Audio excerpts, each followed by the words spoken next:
سلام بچه‌ها، امروز اومدیم با نوت‌های عطر لالیک، اونم چوب سوخته.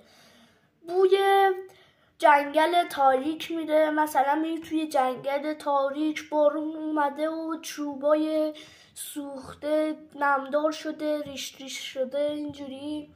بعدش هم نوتاش اینجوریه که گیاه خسخس، مثلا بوی گیاه خسخس میده و چوب، همون چوبی که گفتم، چوب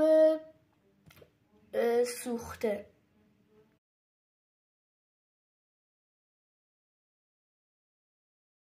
سلام بچه‌ها، امروز اومدیم با نوت‌های عطر لالیک، اونم چوب سوخته.